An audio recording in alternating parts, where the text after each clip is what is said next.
We're going to get this going. Quiet, please. There we go. Hi, this is Dana from THRiiiVE@THRiiiEyes.com, and we are here with... That didn't work. Why didn't that work? No, that worked. She's got it. Okay. Keith Morey, my new perseveration, is making everybody come up with a THRiiVE top 10 list for your shtick. And he has something that he shticks. So I sat down with him, and he thinks he made these up. And he did in his life, but I'm the one that wrote them down from his brain that he went, oh, yeah, that's a good one. Oh, yeah, that's a good one. So can you go over your THRiiVE top 10 list for super good stuff, please? That's not yours. No, it's his, but I knew it and wrote it, and he agreed with it. This method of madness. Okay, so whatever she says is right. Yes, thank you. And you want to set the first one on your list? Yeah. Dana's always right. Exactly. So, regulating body temperature. I help detox people, and I think I do a pretty good job in general, because over 20 years I've been able to fix little glitches. But I was having about a 10 to 15% failure rate, where this person got like their whole life changed, and then 15% nothing happened. And it took me like 2 years to figure out that it was low body temperature. Because when you have low body temperature, when you drop it below 98.2, you start to deactivate enzymes, meaning they operate slower. They don't get their job done. When you get below 97.8, you deactivate a lot of enzymes. And I think, THRiiiVE, you mentioned there was per tenth of a degree. A 0.2 degree drop in temperature, you double the number of pathogens in your body. 0.2 degrees, you double the amount of pathogens in your body. So for every 0.2 that you drop. That's right. Centigrade, guys, or Celsius. So it's. What's it really? I don't remember, like from that paper, whether it was Fahrenheit or Celsius. That'd be a little too radical. That was Fahrenheit. Yeah, you'd be at logarithmic. Celsius. Let's assume it's Celsius. Okay. It's still a big deal, right? So this is what the correlation, and so then I had to try to figure out a way to raise body temperature. So basically you have to kind of figure a way to support the thyroid to do that. And so how I did that was over experience and talking to people. It looked to me like it was a stress-induced problem. Initially caused from a fungal infection, weakening the system. And so what occurs is it's like a caveman falling off a cliff and breaking his leg. And he goes into a fight or flight mode. And in his lineage, survive versus flight mode, it lowered body temperature so that it could survive longer on an injury or stay in a cave from an animal chasing it in there. So it would lower it. The caveman could live an extra couple of weeks on his own body weight. And then when he got healthy and hunted, the stress would go away and the temperature would go up and everything was copacetic. But in our society, we have a car accident, a divorce, a lost job, all sorts of things occur to us. We're already weakened because we all have fungal infections because of antibiotic use. And so it's easier for the thyroid to go off kilter, but a lot harder for it to come back online because we're in a stressful environment. So the temperature stays low. So you start to lower the temperature, you can't digest your food properly, you can't make chemicals in your body properly, and you can't break down waste material to eliminate it properly. So once I figured out how to reduce mental stress, I succeeded about 75%. What I didn't really think about until a little bit later was there's no difference between physical stress and mental stress. So you have to lower the pathogen level enough not to go to a detox, but enough to lower it so that and lower the mental stress until the thyroid kicks back into gear, and all of a sudden the temperature goes up. And my success rate is phenomenal, actually, above 90%. So Can you repeat that to get the temperature back up again? you have to lower mental stress as well as physical stress. And the physical stress I look at as being pathogens. So you lower them enough not to put you into a detox stage, but just enough that the stress on the body is relieved. Sometimes Some. the greatest physical stress is the Geez, I wonder where the microphone I is. haven't, these may be the case, and all I can tell you, even with all these problems that these people have, and a lot of them are tough situations, it's well above 90% my success rate. Just check like right now for the other 10%. Probably. I found that anytime you detox somebody, you put a whole lot of stress on the body. And my form, as I talked earlier, is to address the whole body, not just an organ by itself. So if I recommend things, I say do this, do that, but it's all taken at one time. You're taking it throughout the whole process. And you'll be surprised that the detox isn't that severe, because the liver helps the kidney helps the spleen helps whatever. And when you start to go into a level that's beyond normal, where you think like, hey, maybe I should slow it down or whatever, you just give more supportive mechanism like adrenal cortex, DHEA, CellMax, more things to support the organs, and you'll be surprised with feeling better. Okay? So the more stress you put them under, the more you have to support. And if you do that, the body has enough energy to detox. Okay? Liver gallbladder flushes. You have a little X here, thank you. Okay. Liver gallbladder flushes. Way back when, you know, Hilda Clark had the book, and you know her quite well. And I did the liver gallbladder flushes. I didn't really understand the full importance of it at the time. It was a nice experience.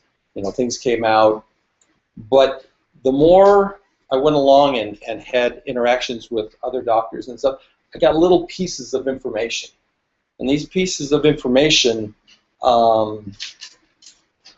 gave me a scenario that the gallbladder is the hub of the body. When the gallbladder goes astray, the whole body goes astray. So let's look at that. The gallbladder produces bile. I mean, the liver produces bile. Bile is a breakdown of red blood cells crushed in the spleen, processed through the liver, the minerals bound to waste material and a lot of cholesterol. We produce 1 liter a day that has to be excreted, not only to digest fats, but to recycle the minerals, otherwise we wouldn't exist. Okay? So when an infection gets into the gallbladder and it restricts the flow of bile, now it starts to back up into the liver. Now the liver tries to reassimilate it, and then any time you reassimilate it through a filtering system, you're going to leave residue. So you leave this cholesterol, waste material, mineral compound that is up against the liver ducts, causing the liver to start to malfunction. Okay? Now, you have to release bile, but not enough is coming out, and you can't digest fats. You can't emulsify it so the enzymes can get in there. So now you can't make cholesterol. Now, without cholesterol in the skin, you can't make vitamin D through a chemical that goes to the kidneys. So now you could be vitamin D deficient. Now you go to the cholesterol makes pregnenolone, which is the master hormone to all hormones. which feeds the adrenals to make estrogen, progesterone, testosterone, and things. So you have a cascade of malfunctions because of a hormone deficiency. Because they regulate heart function, liver function, kidney, immune function. Everything is regulated by hormones. So you have a cascade of more malfunctions.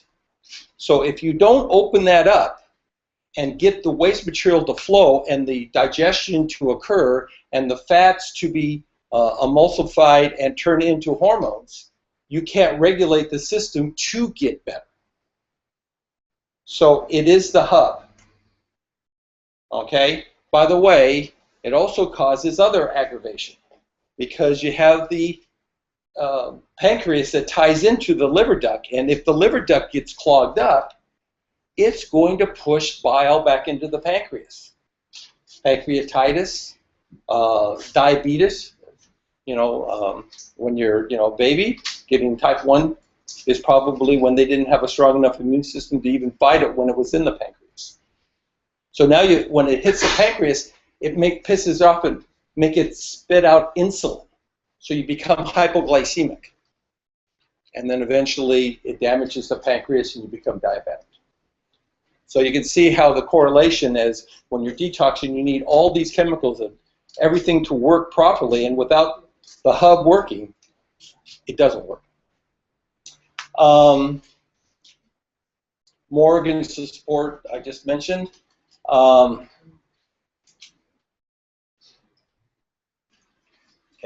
It's like when you're killing off any kind of infection, or you put peroxide in a wound and it hurts and it's thing. A lot of that is infection that's dying off, and it's going to cause irritation, and you're going to have some, but you can minimize it with certain elements. There's a number of products out there. Paramine Plus, Paramine 5 is my main killer with some zeolites and my Cellmax. MSM detox. Really quick thing about MSM. MSM, as far as I'm concerned. Crochet, by the way. What? This one's for crochet. Okay. 3 things occur when you get older. You become dehydrated, inflexible, and on your way to becoming insulin resistant. Anybody disagree with that? First thing, why is MSM my 3rd most powerful product? Is the cells have potassium-sodium pumps. They start to shrink with age, mainly because of toxicity and things of that nature. But the reason they mainly shrink is because they need sulfur to help the ionic exchange between the potassium and sodium. Without the sulfur, you get the dehydration, which starts to trap waste material, heavy metals, pesticides, and poisons, so it can't get out and starts to damage the replication of the cell, the DNA of the cell, and you start to have malfunctions in the cell, totally. Okay, MSM is 34% sulfur, very bioavailable, uptakes the thing, you get hydrated. A lot of women talk about how their skin's better within a few days, but it does a lot more than that. So basically, it opens up receptor sites in the cell, gets the waste material out, you get more fluid in, more nutrition out, waste material out, and the cell's operating properly. But that's only half the deal. There isn't an item in our body that doesn't need to be flexible. So when you bond proteins, you want a disulfonyl bond, a double sulfur bond. But if we have more air pollution and more food pollution, and sulfur is the 3rd most used chemical in the body, mainly for detox, methionine, cysteine, triazine, glutathione, lipoic acid, biotin, it becomes sulfur deficient because of our pollution. And in other ways, the body has to make choices. So the example I normally use is a weightlifter. Does all his weightlifting, creates a lot of lactic acid. The first line of defense of the body is to eliminate waste material, because it figures out that if it doesn't eliminate it, it's going to have it for long term. It's going to do long-term damage. Hydration and other things are a secondary, believe it or not, to detox. So all this lactic acid is in there, comes in, sucks it all out, but when it goes to make the new muscles, single sulfur bonds instead of disulfonyl. And that means they become rigid. And that's why these athletes tear ligaments, hamstrings, tendons, have malfunctions. Oh, you have to get to a headache stage. Now I learned this 20 years ago. There's a daily need, a healing need, a storage need, and then a detox need, right? And if the body doesn't get enough, it won't open up it won't hydrate you. It needs to get that hydration. And so if you only give it a few grams, you're not going to notice much difference. But when you get to 16, 20 grams, then you're going to open up the potassium-sodium pump, and all 70 to 100 trillion cells will dump at one time. And it's pretty apparent. You get a headache for a day or two, and then you'll never get a headache from MSM again. It's an amazing little process. It's my little guide to where I know I'm in, and I've done this for 20 years and never had a problem with it. You know what that is? What's that? Headache. What? Microphone, please. The mechanism of the headache. The mechanism of the headache is once the cells hydrate, now the trapped toxins for 20 or 30 years, depending on how old you are pumped out all at one time, and the body's dealing with it. Okay? But it's a short-lived 1 or 2 days, and it's done with. Yes. You really quickly. Go ahead. Giving it to people that think they're sulfur sensitive. Would you say some words to them? You know, Okay, everybody, I have everyone never. thinks every child, every adult in America is not sulfur sensitive. Yeah. Do you see any problems with that? I haven't seen it. I know there's talking about all this methylation and everything else, but I haven't personally seen it. Okay, you may have to go up a higher dose. I've had 3 or 4 people in 20 years. I've had to run up to 90 grams, but I've taken 180 grams IV, so I know it's non-toxic. So, I mean, You had quite a reaction to that, though, didn't you? what's that? Didn't you have quite a reaction to that? No, actually, because I would never do that with anybody that had never detoxed before, but I had already detoxed with MSM, you know, a number of times, and I think I was past that stage. I actually felt euphoric. I mean, it was like a beautiful day, and I was laying on a mountain just after skiing. I think one of the big discussions, just like the discussion on reactive oxygen species and what's a good one and what's a bad one, and in free radicals, nitrogen, sulfur, oxygen free radicals. So we have that discussion, but there's got to be a discussion about sulfur. Absolutely. And what forms of sulfur do what for us. And because everybody likes to either say they're all sulfur sensitive, or they like to say, oh, that's sulfur compound, it's a chelator. And so in sulfur, we've got sulfate completely oxidized, it's a +6 charge, all the way back to thiol groups, reduced sulfur, which are a -2 charge, and then all these different states in between. And what do all of them do? And for detoxification, well, when I'm talking about metal detoxification, I'm talking about glutathione and cysteine chemistry and glutaredoxin, thioredoxin, all these reduced sulfhydrochemistry. We're talking about chemistry inside the cell. And people have told me about MSM, and then you told me a lot about MSM. And so my thought now, and everything that you said, almost everything that you said, substantiates this, that this is an extracellular matrix thing, and this is something that we do not take enough from Germany in, is our understanding of the extracellular matrix. I'm sure you're very cool on it, but in Germany, you know, it's the ground substance in the extracellular matrix. Who's the author of the seminal book? Pischinger. Pischinger, the Pischinger book. It's really, if you don't have the extracellular matrix organized, you can't do anything. You can't get nutrients in, you can't get waste out. I love to show pictures of all the hyper-ordering of the proteoaminoglycans and all of the sugars that are in there, and the collagen network along which all of these ion channels organize themselves, along which the acupuncture channels organize themselves, hyperstructuring that allows flows of nutrients and gas at normal, higher than diffusion rates. So if none of that's in check and we start to try to stimulate intracellular detoxification, we're going to have a real issue. Whereas if we normalize the extracellular matrix, that can set up the cell for success and set up these transfers for success. So what I'm hearing more in the MSM is this is the crucial part of the untold extracellular matrix story. And then when we get into sulfur sensitivity, I had said in my world, people are all afraid of taking glutathione, and it's like, do you know how much glutathione you make inside your body? Like, come on.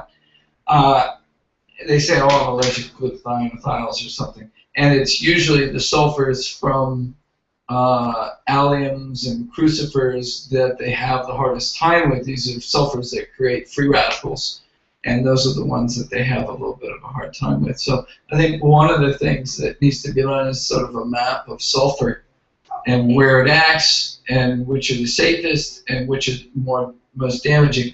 I've heard of bad stories with a lot of different things. I haven't heard of any negatives with MSM. Have any of you? Other than his head? Yeah, so there's a sort of totally benign sulfur, but I don't also believe that it builds into your disulfide bridges. I don't see in my head the mechanism for that, making thiols for it. I see its glory as the dream of the MSM as an extracellular matrix story. We definitely have kids who can't tolerate sulfur. So don't judge by that. We definitely have kids who don't tolerate sulfur. I know. Okay. I know, but it's not all sulfurs that they have a hard time with. Right. I mean, we have so much goddamn sulfur in us, they can't be intolerant of all So sulfur. what it is the GI tract, because they have sulfur-reducing bacteria in the GI tract. So when you give it to them orally, they blow up. For some of them.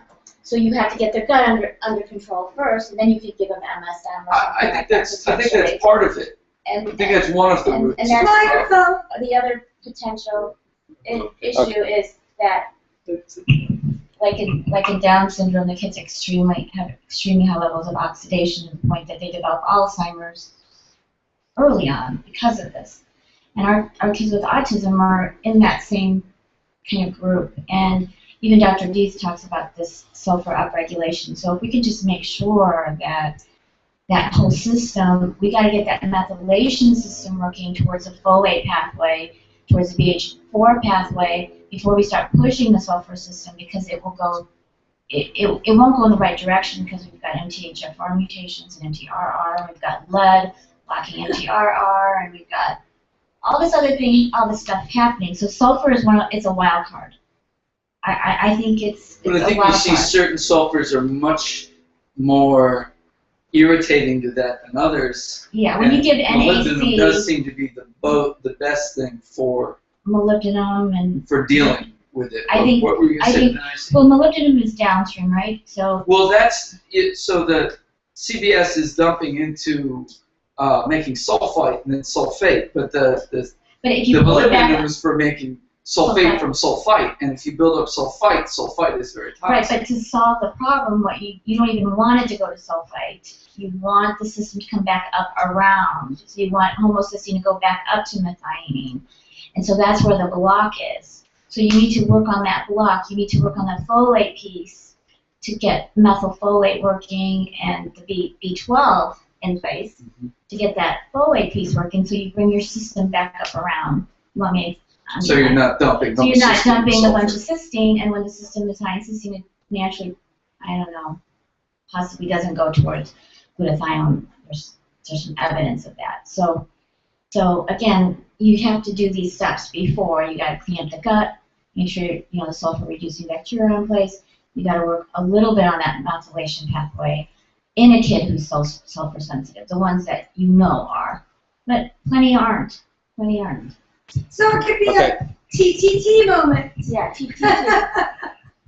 Just a few more things from my early experiments with MSM.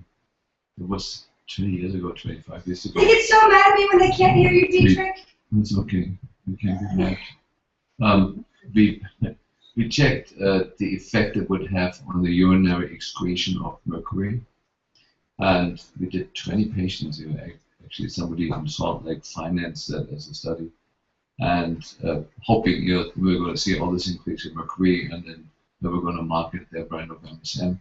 But the result was there was not a single increase in urinary mercury, which feeds into the same thought that you had, that it probably is not converting to sulfhydryl DNPS.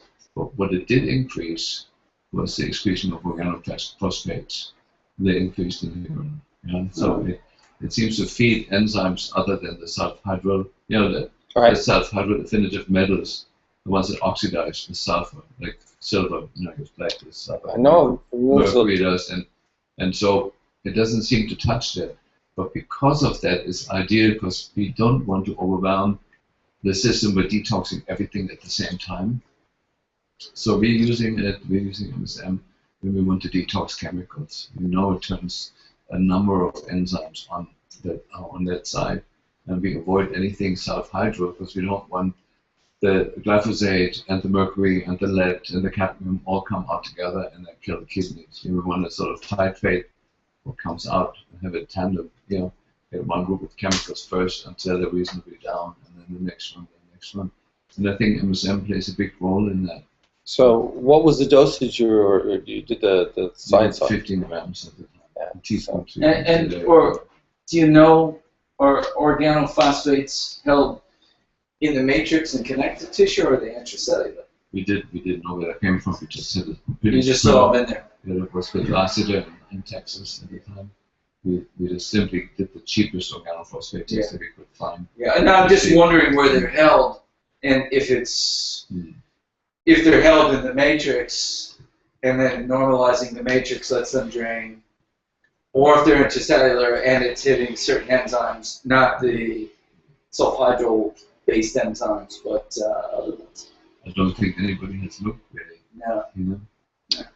Well, I do know that when I first started this, I did my due diligence, and I did a number of 24-hour urines and things of that nature, blood tests. I still have them. I have to dig them up. Removed a ton of cadmium. I remember that. We couldn't find any. We did with control group and everything. We couldn't find any statistical increase of any metals. But I did it before, and I did it after, and I'll share that with you. I'll dig it up because I do have it. And were you doing other things or just the MSM? At the time, I think I was just doing the MSM because I didn't know much at the time. It was like my first year or year and a half in business. All I knew was MSM. Yeah. Your first obsession. My obsession. And you kept it because it's worked for you. Oh, I could tell you stories of how it changed people's lives. Yeah. The one that sticks out is a guy that was in Bakersfield. Had what they call that? The lung problem. Cystic fibrosis. What's no? It's quite rare. It's sarcoidosis. Yeah. The what do they call it? But they call it something else. Anyway, it's from a spore from the soil. Aspergillosis. Valley fever. Valley fever. This guy had it for 10 years. Yeah, that's what it is. Yeah. So he had this for 10 years. He was coughing 1,000 times a day. He was a backhoe operator. And I had a radio show at that time, 5 days a week, 2 hours a day, and I had 200 guest speakers during a 2-year period. And how you learned all this. I learned a lot of stuff. And this guy calls me up and says, "What do you do about valley fever?" As he's coughing on the phone. And he had 3 antibiotics, and he had 2 different inhalers, and he couldn't touch the thing. And I said, all I knew was MSM. I said, well, hey, why don't you do an MSM detox? And so he did it, and he called back 2 days later. And he says, oh, I can't believe I'm 50% better. I can't believe I've got energy. I'm feeling great. And I said, well, how was your detox? And he says, what detox? I said, oh man, are you sick?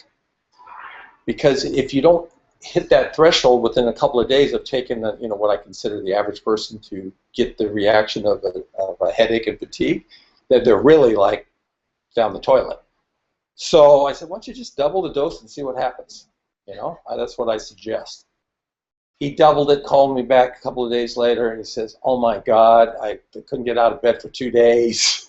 Because he was really, I told you he was really, but now I'm 90% better. I can't believe the difference. And I sent him just a little bit of beta-glucan for free to try. And a couple of days later, he says, I'm 100%.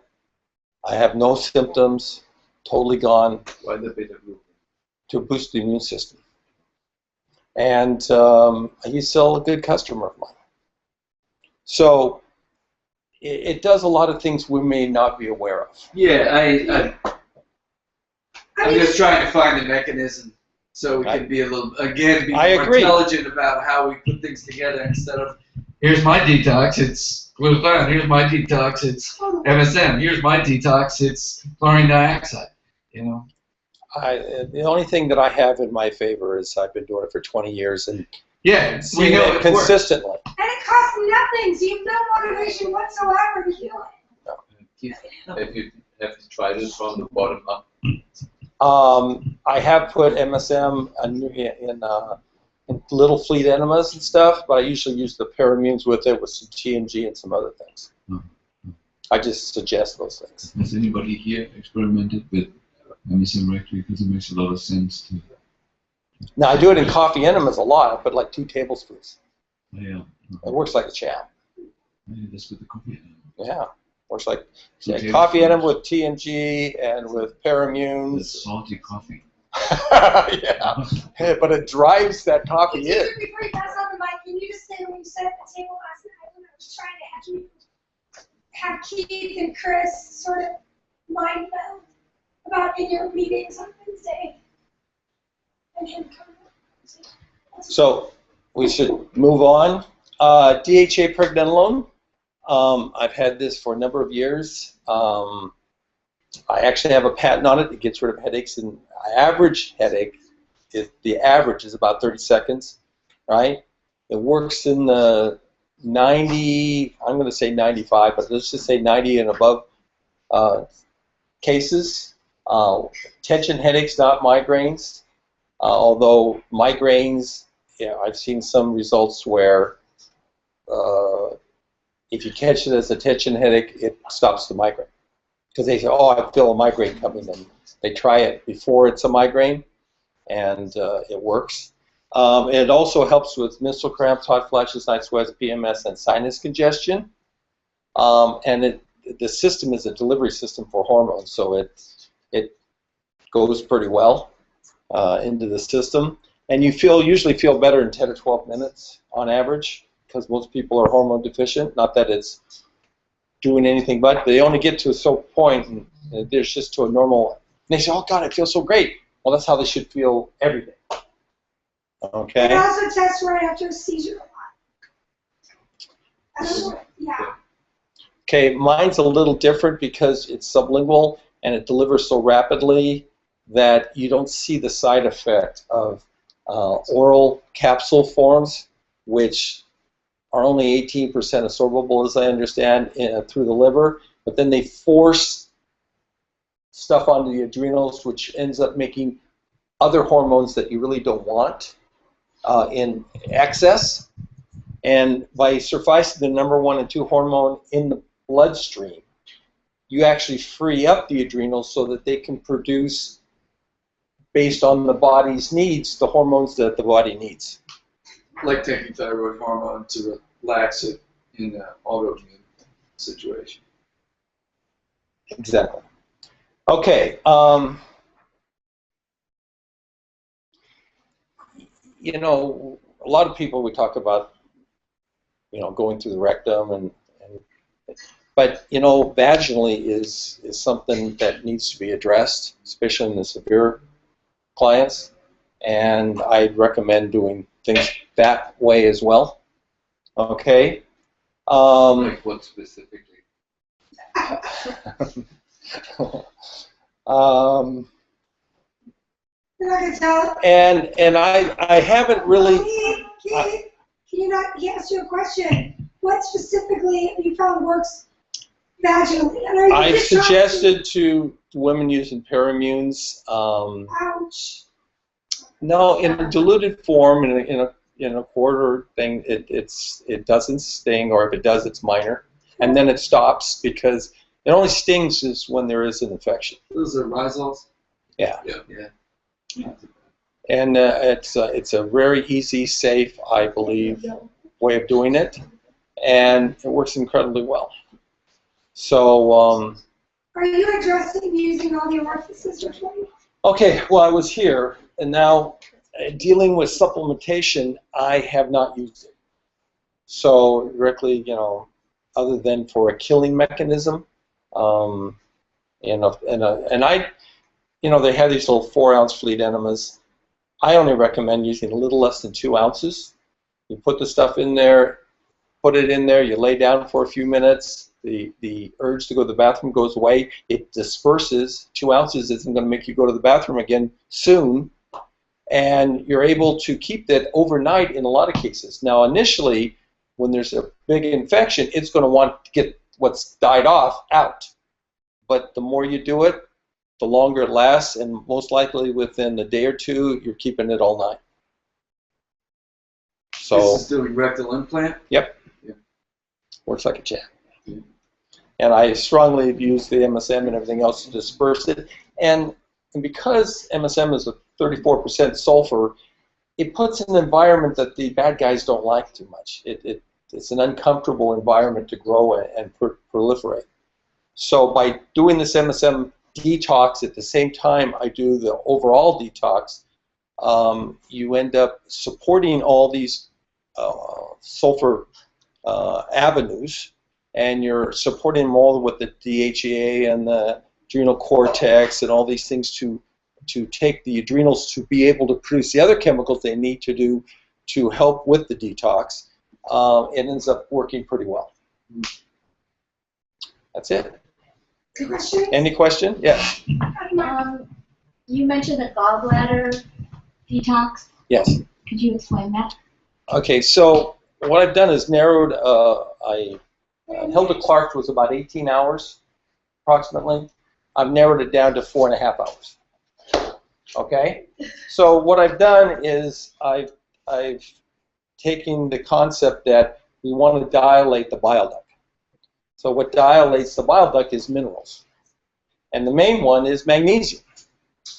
But my magnesium oxide, magnesium hydroxide that I use to actually go to the gut, and then with citric acid combined with hydrochloric acid, breaks the magnesium from the oxygen, saturating the bowels with oxygen, causing a lot of diarrhea.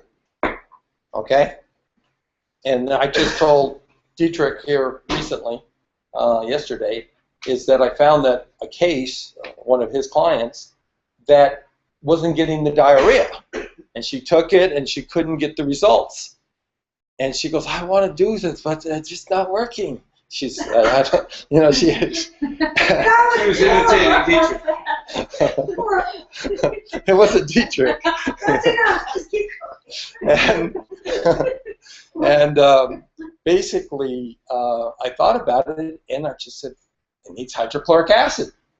So I had her take 4 hydrochloric acid with the magnesium product, and she, it was gone. She was happy as all get out. She was thrilled. So, so I used that to start to dilate, a minor dilation of the bile duct, and then I have an amino mix, which is like, MSM and TMG and some earth-based minerals, and World Health Wall minerals are in there, and a couple of other things. They're great product. Okay, and it's I put some chaga in it to have an immune response situation, and a couple of other things, and it goes down and really dilates the bile ducts. And this is only 45 minutes from the clean as a whistle. Normally, I say clean as a whistle for an hour and a half before you eat anything. but I'm just trying to get a response so that it kind of cleans out the bile, cleans out the digestive tract. It's like pushing ahead of the actual detox.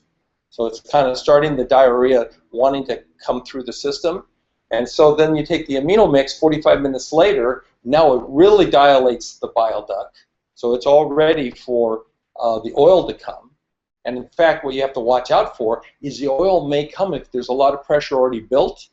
You have to watch out, I say, for another 45 minutes to before you take the olive oil grapefruit. The thing is, I warn people, if after 30 minutes or 20 minutes or whatever it is, you feel a little queasy, you take the oil early. Which we've missed on a few kids. Well, the kids, it works the first, you can't tell. That's the problem. So basically, at that point, let's say it's 45 minutes later, you take the olive oil grapefruit, so you've gone clean as a whistle, 45 minutes later, amino mix, 45 minutes later, olive oil grapefruit.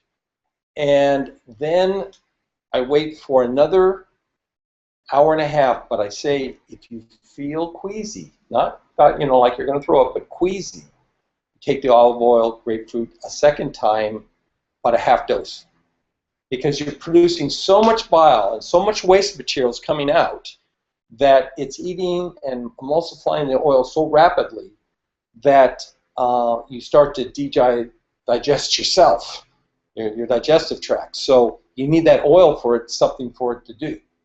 And then, because I don't want the reaction to keep on going and them to be in discomfort, because I want the process to end, I do an hour and a half later, I do a clean as a whistle just to keep the bile moving. And if it's moving, it's not going to irritate the lining, and they don't get nauseous again.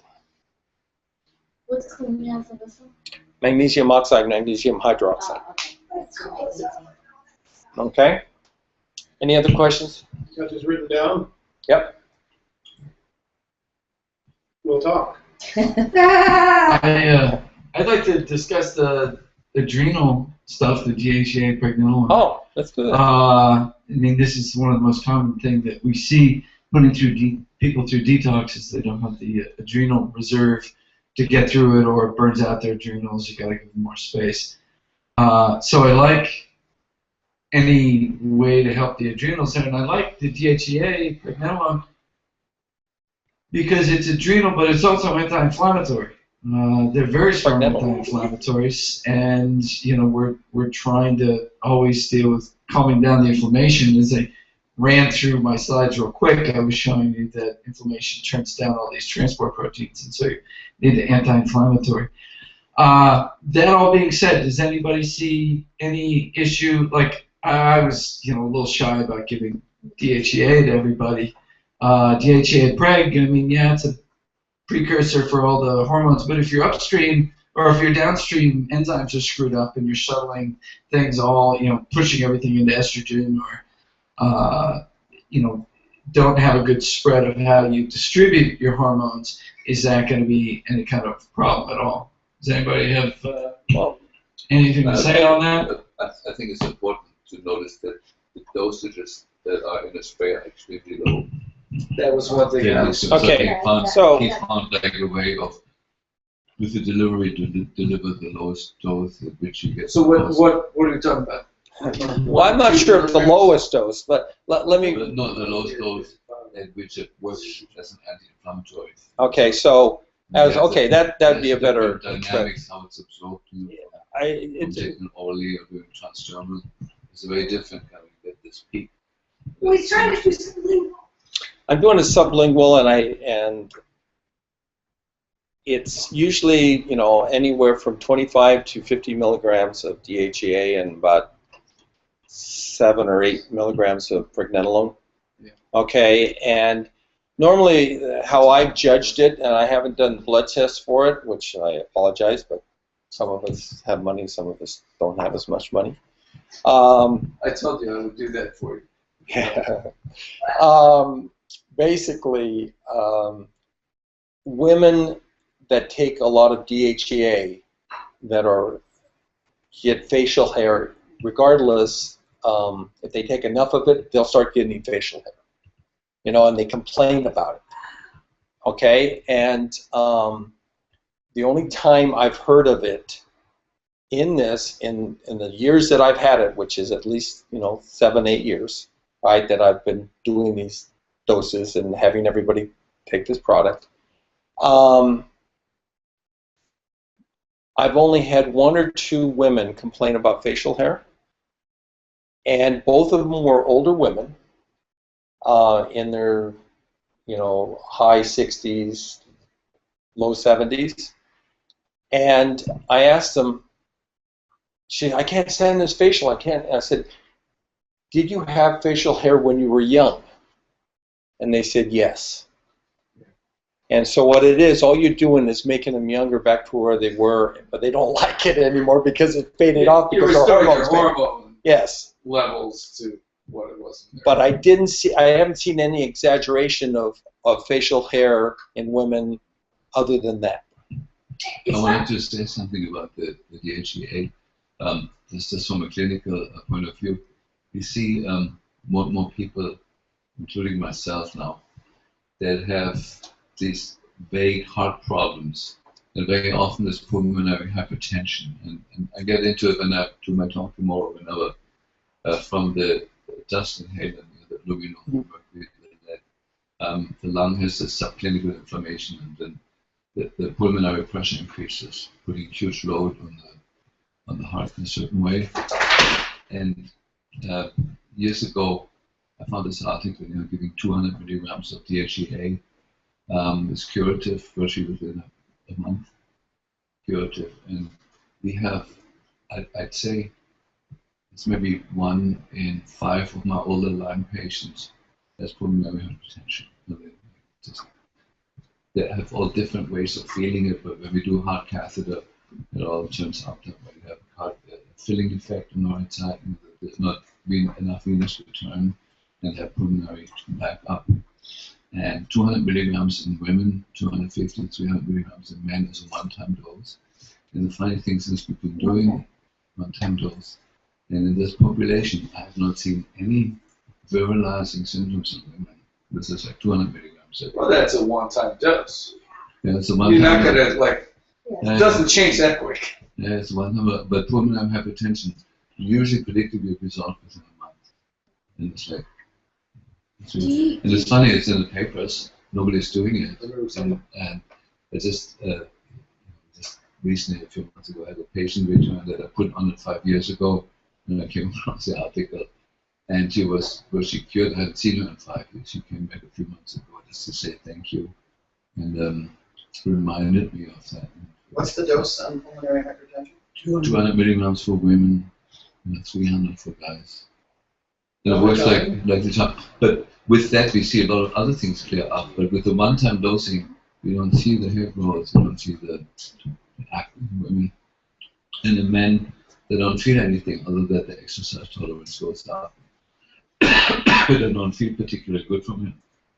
But a month later, all the cardiac stuff is gone. So it's, I just wanted to say that. Oh, that's interesting. We're talking about DHEA, it's like, I think it's overlooked because we had so many warnings about it, like, oh yeah, when you start with 5 milligrams twice a day and then slowly titrate it up. I don't know where that came from. Maybe there's no. Dr. Do you use this product in children? I don't have much experience using pregnenolone and DHEA in kids, and so we're talking to autism families out there. I just wonder if anybody here has any experience using DHEA in children. No, but I think it should be tried, because many of them are adrenally, many of the kids are adrenally stressed, but I'm more talking to the moms and dads here when they develop their cardiac problems here. And you give them 200 milligrams of DHEA in the morning, they have a whole different day with their kids, and it's over the counter. They don't have to get a prescription, they can just try it out. It's a phenomenal coping tool for our time that I think is overlooked. Everyone here has tried DHEA once and probably experienced that they don't experience anything from it because we've all been underdosing it. I haven't. No, you're exempted from underdosing anything. So Lee and Dietrich, do you guys have any fear for the kids of doing some titrated therapeutic trials of DHE and pregnenolone? No? That's 2 no's from Lee and Dietrich. Wait. The other thing that y'all need to know about is his adrenal cortex and his apex adrenal column together work better than anything we've ever seen on adrenals. And I know you have a product, and there's a lot of products out there, but I don't know what the heck you've got going on with that adrenal cortex and your adrenal column from apex. Those 2 together. It's my #1 seller. They work like a wizard on the adrenals. And it's huge to be able to, you get these moms, you give some DHE and pregnenolone, before you, like, they're stressing, like, you sit down, take the adrenal cortex, some DHE and pregnenolone, sit for 5 minutes, and then think about it again. Totally. No, because It works in usually 10, 12, 15 minutes. If you do enough, the more you take, the better it works. But one thing let me just say one more thing. In the office, we discovered kind of Keith's gallbladder cleanse like a couple of years ago, when we started to tinker with it or so. But in my office, it became like the most popular single intervention that my doctors are doing with the autistic kids and with the Lyme patients, both. And the adrenal stuff? No, the DHA? The gallbladder flush, yes. And this gallbladder flush, really, I just want to encourage you guys to really look. He's got a nice printed out protocol. It's on one page, so it's not difficult and shorter than other gallbladder flushes, and extremely doable. And we have every Wednesday night, we have gallbladder flush school in the spa, where we have a wonderful colon therapist who actually sits down with the parents, and they're all spending the time with over 4 hours or 5 hours. Really? And actually they do this stuff, and they're talking about stuff, and they're taking the stuff, and by the end they all compete for the bathroom. But we do that as a training, because there's a lot of people, that they have that threshold with the bottoms up threshold, where it's just sort of, and I didn't realize how many patients were lying to me for years that we put them on gallbladder flush program, we give them a program, they've never done it, and so by actually offering it as a service, where we actually take them through it, so it was actually a revolution for me to see. I mean, this is probably, out of all the items that patients lie about, this is probably the #1 by far, sort of, that they're not doing it. And the benefits from the gallbladder flush are just huge. And the cholesterol goes down, all this toxic dyslipidemia, we call it now, all the lipids go up in chronic toxic patient and the Lyme patient and autistic kids. They all have these weird lipids, and all that normalizes, at the cost of almost nothing. So I think, for me, getting the pooping going and getting the gallbladder flushed has moved, at least in our office, in our population, to the #1 spot. Yes. And it always was, but I never realized that patients were actually not doing it. Yeah. They promised me, they said, yes, I'm doing it. If they don't have a long story about, oh my God, I love that. With a bag of green chunks. And with the same with the animals, when we do different animal protocols, to see anything, if you see it, take a photograph. They used to kind of bring it in the office, and it was always like awful. They're always in plastic bags that were leaking, so it was predictable. Yeah. So now it's photographed. We have a photo collection right now.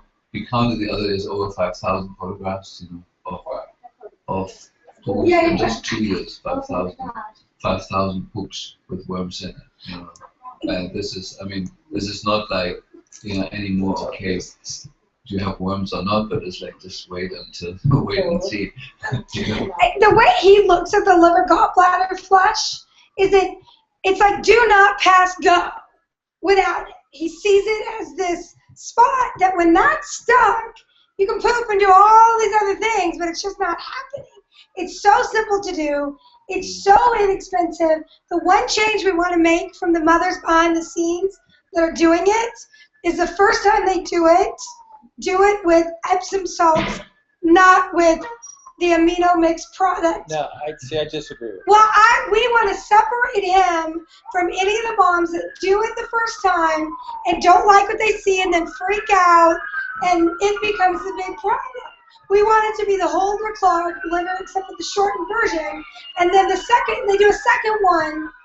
Well, competing with that. But don't you think that makes sense, teacher, to just keep them out of it for the first one? I wanted to say sort of like something from our Oh my God, they're coming to get us. So when we do children. Sam, they know you're here. Yeah. This is something I think is important when we do children.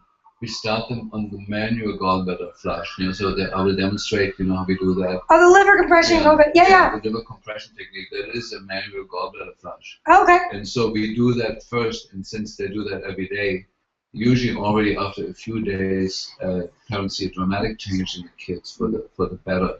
And so we do that first until that reaches sort of like a plateau, and then we're adding in new stuff, and then they're ready, and it's easy, and there's no complications. So it's just a wonderful.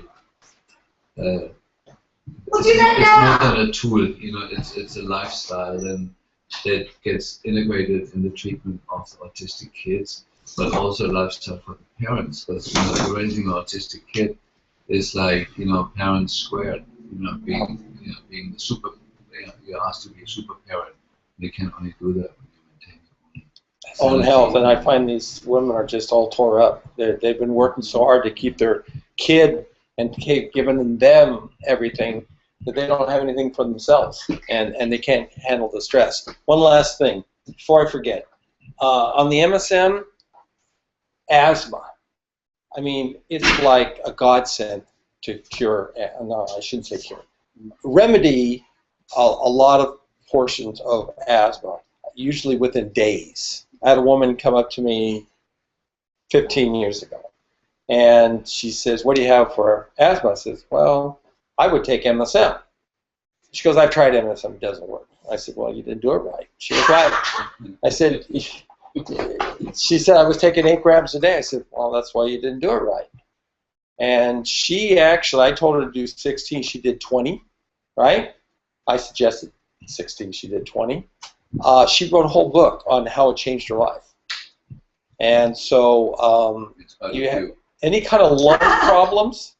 What's that? In spite of you. In spite of me. If you have any lung problems, it's an unbelievably great product. I had a woman with pulmonary fibrosis. No, I've never tried it. I just strictly high dose. You're trying to get 20 grams, you're going to nebulize that in like a week. No, but I had a woman with pulmonary fibrosis, couldn't walk from here to that wall without resting for 5 minutes. She was 75 years old, and I just told her what I thought she should detox, and the day she saw me, I just gave her some products.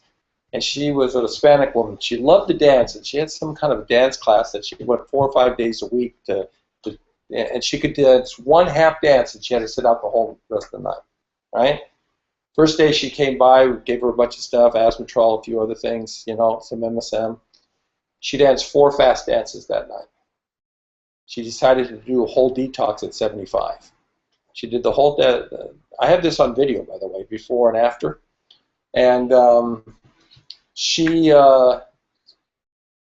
was I was interviewing on her when she came back, and she said, "Yeah, this is unbelievable. I can dance all night, and all I need is water, and I don't have no symptoms of pulmonary fibrosis at all." Because they had given her like a death sentence, said, "Go home and you're gonna die," right? And I said, "Well," she goes, "Yeah, like I was out in the garden today, and I was like gardening when I was young." I said, "How young?" "Well, when I was a teenager." That's how I was 75 years. I have it all on video. So MSM is powerful, and you definitely should pay more attention to that. Yeah, well, the mechanics. it's too simple. They drink that. Loud. Mix it in water. Drink it. Okay, so this is the deal. When the first year I was involved in this, I was just saying, take 12 grams. Take 12 grams. That's what it was at the time. And that's before I added the TMG to it, which makes it better, so now it's 16 grams. And all of a sudden, a woman called up from the hospital, and she said, you know, I've been throwing up. I had to go to the hospital. You know, what happened to me? I said, I don't know. I've been doing like 100 people, and I've never had this. And I was asking her questions and trying to figure it out. And I said, well, how much water are you drinking? She goes, oh, I don't like water. So at that point, I decided from then on, and people don't realize that MSM has no taste if diluted properly. Zero. Okay? So I put the 16 grams in a half gallon of water, zero taste. It's like drinking regular water, and you drink it throughout the day, and you take vitamin C, rutin, and potassium. What was the other two? Vitamin C, rutin, and potassium. Gluten. Rutin, R-U-T-I-N. Why that? Well, rutin and potassium seem to protect the kidneys from any heavy metals coming through too rapidly. Dr. Theohardis has rutin in that neuroprotect. Oh, interesting. You know, it's in Boventine, you know, the red, you know, that's gluten. Yeah. It's a bioflavonoid and It's a bioflavonoid. It's in the vitamin C category, yeah. But I'll tell you something, it works like a champ. You know, there was some heavy metals where if it was 200, they'd feel it in the kidneys, and I'd say, oh, stop. If you even wrote down there, if you ever feel pressure in the kidneys, stop for a day and clear it out. But since I've added the rutin and potassium to it, So you add that in the drink with them? no, you just take it separately throughout the day. Do you have that in your company, the rutin? I haven't made I was going to make a liquid with a bunch of K2 and nothing. I just haven't got around to it. When you get that bitter taste from MSM, this means it's not the rutin. That's correct. You know that. Yeah, it's amazing. Well, Why look. didn't you tell us that before? Okay. 20 years ago, when I got in the business and I was trying to cut the deal with Cardinal, which is the only manufacturer of MSM in the U.S. at the time, and we were at a meeting because we were going to start this big company, and I said, well, you know, we could really sell a lot of this. We could think, you know, it really has no taste. He goes, oh no, it tastes bad. These are the manufacturers. I said, look, guys, and I brought a bunch of glasses out from somebody else's house, and I put the water. I said, tell me which glass has MSM in it. And I put like 3 grams in an 8-ounce glass, and they couldn't tell the difference. So it's 16 grams in half a gallon. It's about the right formula. yeah, you could even do more, but some people are really sensitive, and they can taste like things that other people can. So you may have to dilute a little bit more, or some people aren't so sensitive, and you could put more in there. Is there harm to drink it? I don't mind drinking mine tasting bitter. Is there harm in doing it that way? No. As long as you drink enough water during the process, if you're going to take high doses. You have to have, if you're going to dump 70 to 100 trillion cells of their waste material, you have to have fluid to flush it out. I mean, that's just a given. And that's just where I made my mistake my first year of being in business. We need to have Chris get to where he believes that it's actually coming out of the cell versus.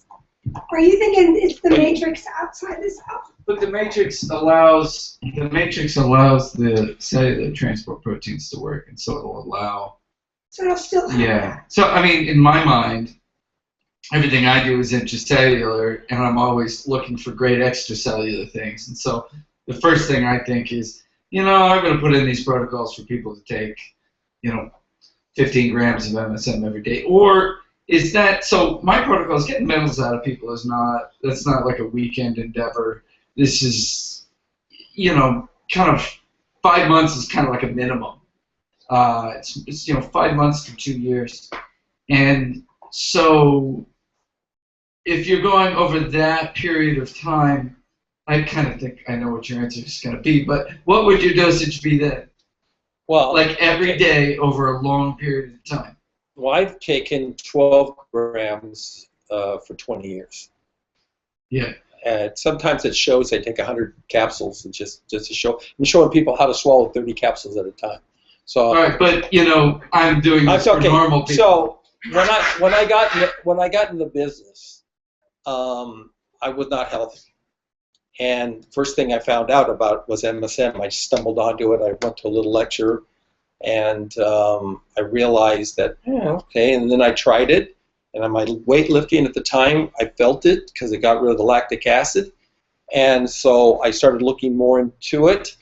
And then I went like full bore, man, IVs and the whole shoot match. And to tell you the truth, at that kind of dose, people said I was jaundice, but I felt like $1 million. I mean, I was like pumping. And then the jaundice went away, and I felt like $2 million. So, but back to a dose for people. I did over a 6-month period. I could get the paperwork. This isn't about how much you've taken. Right. Okay. Let me say something to that. So the definitive resource for MSM is Stan Jacobs' book called MSM, where he has all the references in it. And Stan Jacobs was a professor at the medical school at the University of Portland. He still is alive. Mm-hmm. And he advocates in the book to take 20 grams a day, every day of your life.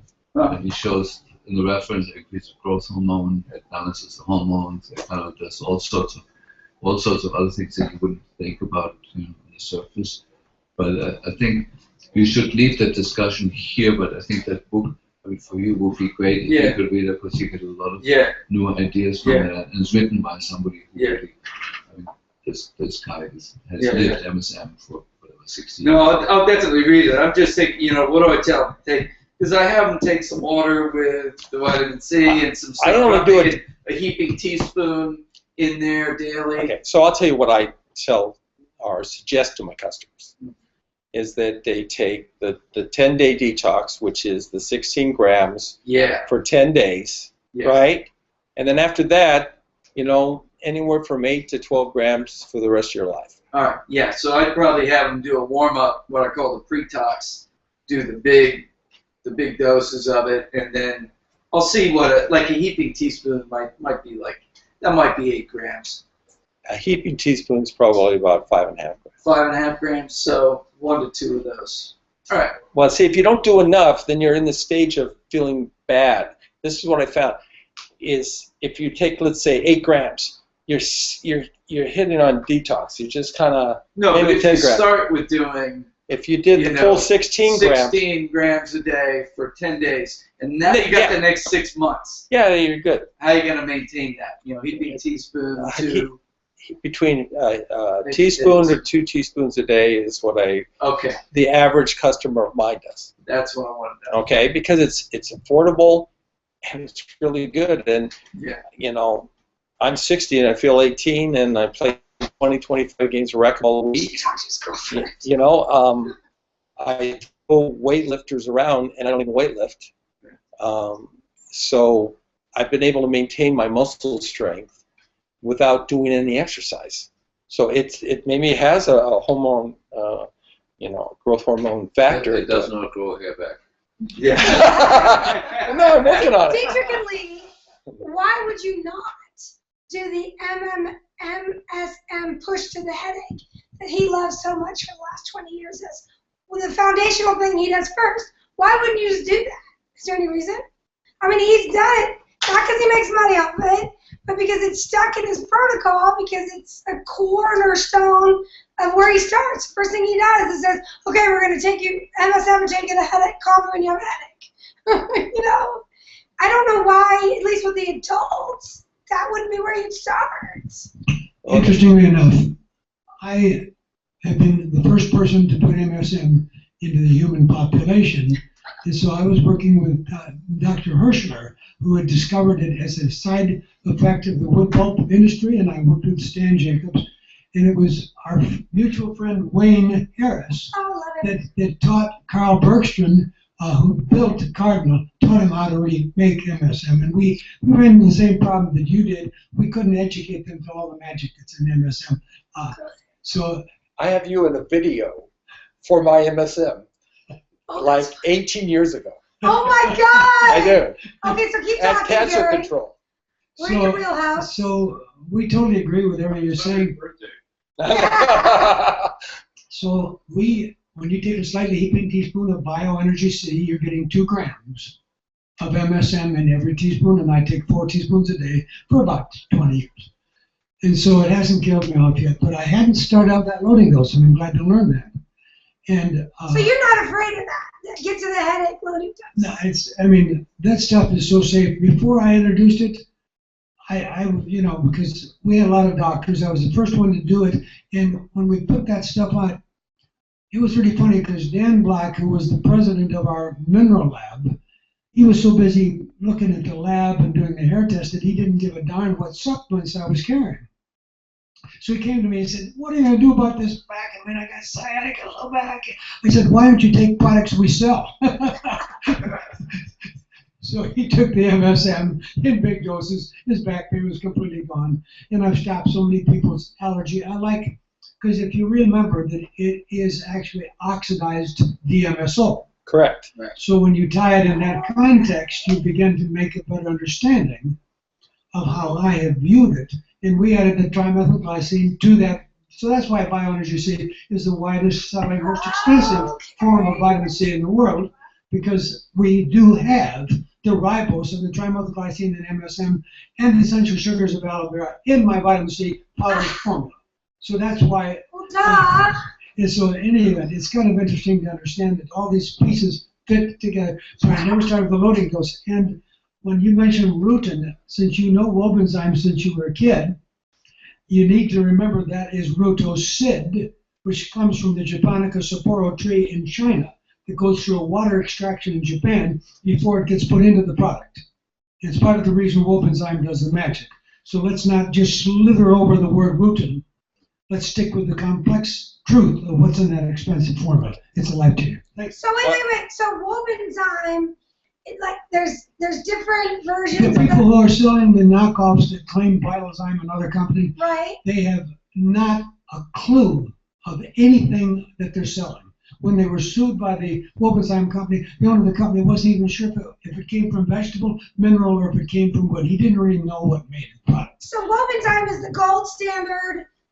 That's your product, or is there another one that's... Well, the thing is, Carl Ransberger's dead, so we haven't continued to evolve. But when he was alive, I spent the time going through the over $50 million worth of research. And we did most of that research in places like Hungary, where you get a PhD working for $12,000 a year. So we had file cabinets. We spent $5 million just doing a study against Vioxx here in the United States, because in the United States, research is so expensive you can't believe it. But we did a lot of research at Sloan Kettering on tumor. I mean, Wobenzyme is the real thing. And people don't take the time to learn the truth. And so some disgruntled employee gets let go by Wobenzyme, and he tells everybody, "I used to work for them, and Vitalzyme was 10 times." But people need to do a little bit of research to understand what the truth is. Because what you had in Wobenzyme is one of the reasons that for a long time Nick Gonzalez was doing so well on pancreatic cancer. Because he had everybody taking 100 tablets a day. And so, in any event, it's always nice to learn, because it's got the word enzyme in it. 99% of doctors don't even read the formula to know that it is not just an enzyme.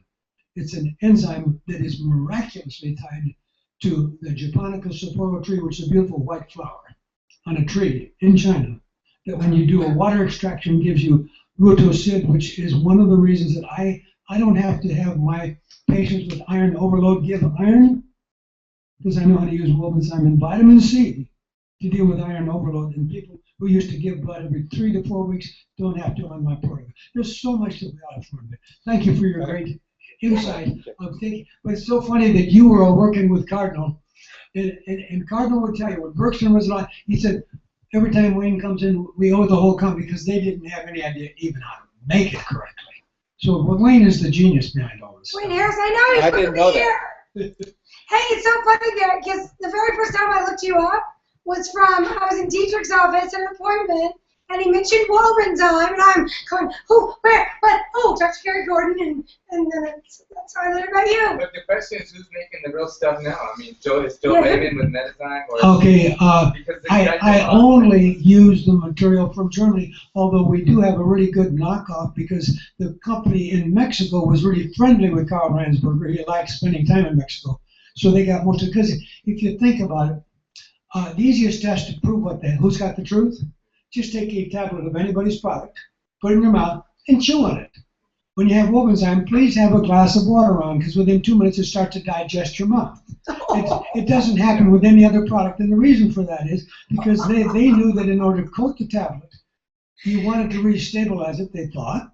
So the coating, if you put it on heavy, there's heat involved, and you're hurting the enzyme. So they have a special plant with a very long, so it's a Rolls Royce. It gets 7 light coats of paint per each tablet. So it was made in a special way. Can you not get Wolfenzyme anymore? Of course, we carry it at Longevity Plus. We carry everything. Oh, okay. I wouldn't live without it. Well, you Thank made you. me think like maybe Did you it get was it through Douglas Labs? Yeah, Douglas Lab. Douglas Lab is owned by the company in Canada, and the Canadian company really come back to me in a minute. They make the glandular. Yeah, they spent $200 million to buy Wolfenzyme because Carl's ex-wife, they were estranged, and she made sure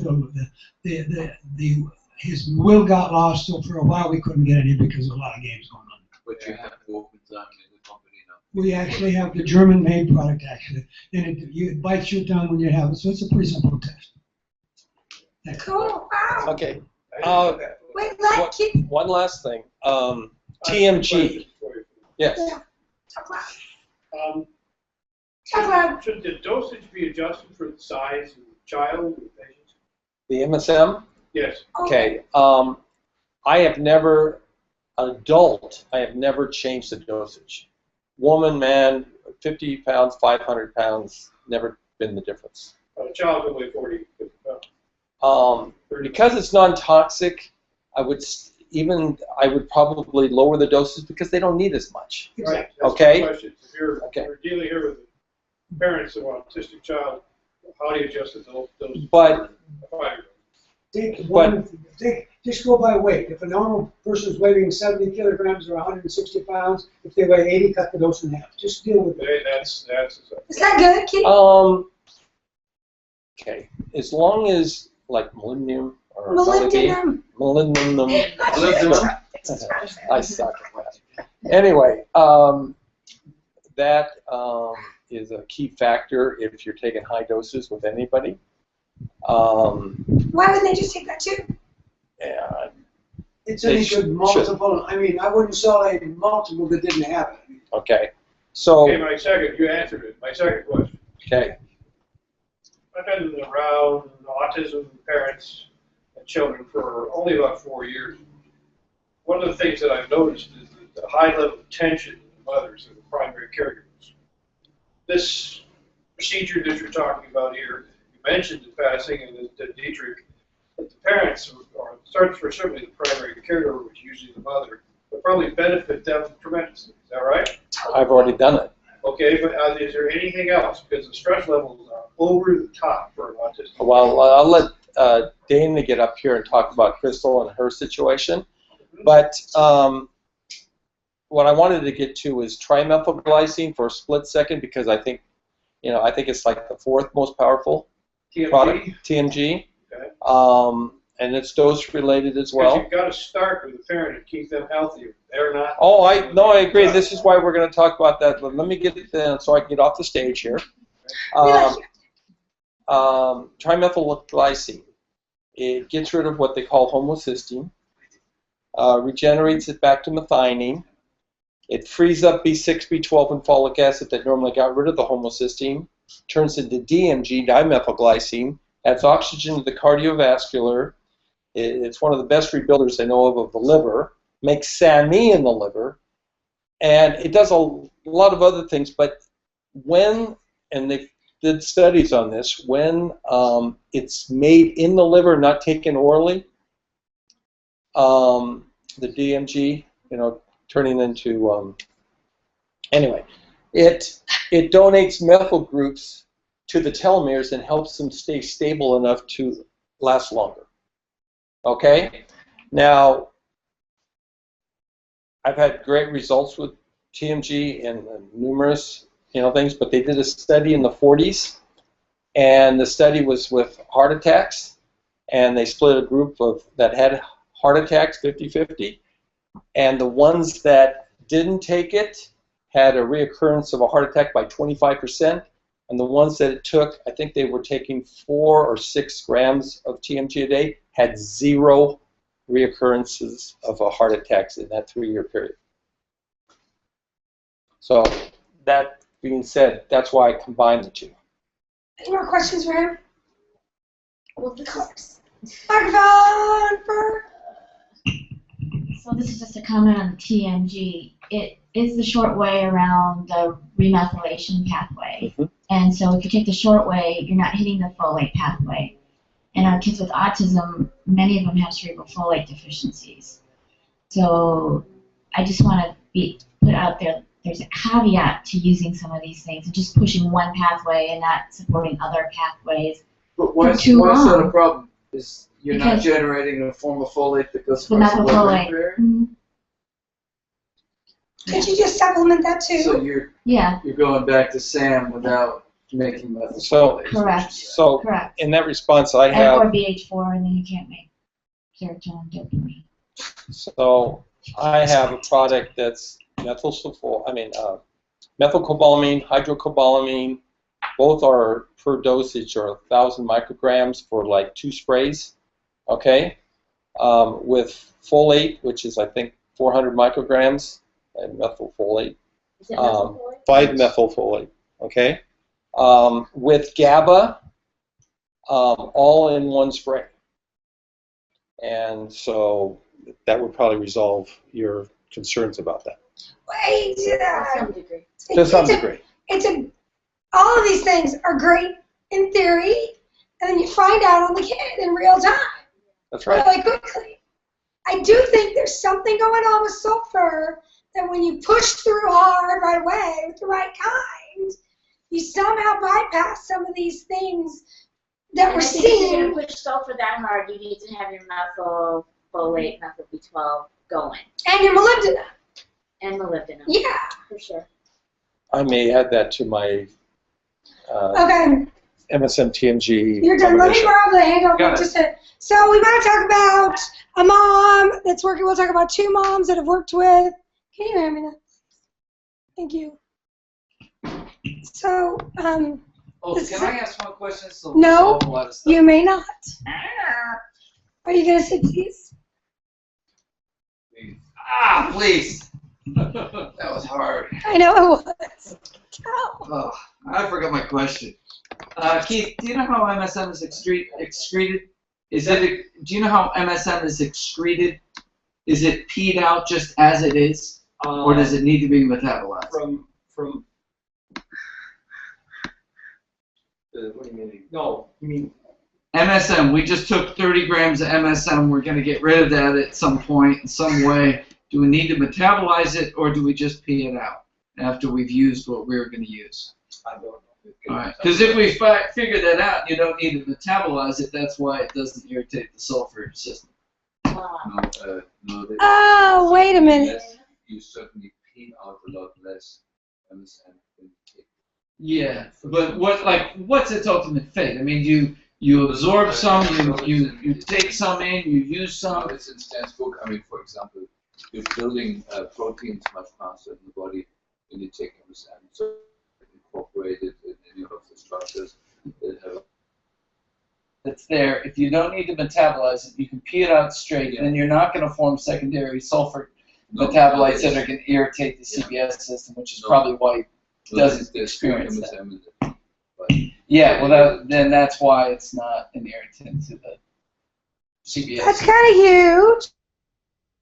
Oh, the other thing about ears and the bloating, when people take MSM and it starts to actually kill bad guys in the stomach, the ones that are alive are eating their brethren, and that causes gas. And what I usually use is the rhizol oils or my paramines, which are the same thing basically. And within a day or 2, that goes away and it's gone. And so they, oh, I bloated, this is bad for me. Well, it's not. It's killing. It's a temporary thing. Yes, Lee. There was one more pearl. I think it was in Jacob's book, but Deidre would know. When you have a patient that has an acute stroke, about a teaspoon of the DMSO every hour will oftentimes resolve all the symptoms of that. It's kind of a big deal too. Okay, so just really quickly, having the microphone, I'm going to go over 2 case studies with moms. Say please. Please! See, I'm easier than you are. Way easier. I say please a lot, though, and that's how I get people to my house. Okay, so 2 case studies with Keith. I've been working with Keith for like 7, I don't know how many years. We have one mom who has a child very similar to my son, who had neurological decline over the years.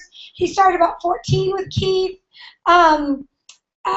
She did a lot of his protocols. We really felt like he was going to break through. Seemed like he did break through. And then he did a couple of things, a cranial sacral adjustment and a few other things that sent him cascading in the other direction. They weren't ever able to quite get it right again. But he's done like 65 liver gallbladder flushes. It's one of her go-to tools in her toolbox that she watches her kid, and every once in a while, 3 weeks, oh, I see what I need to see to do a liver gallbladder flush.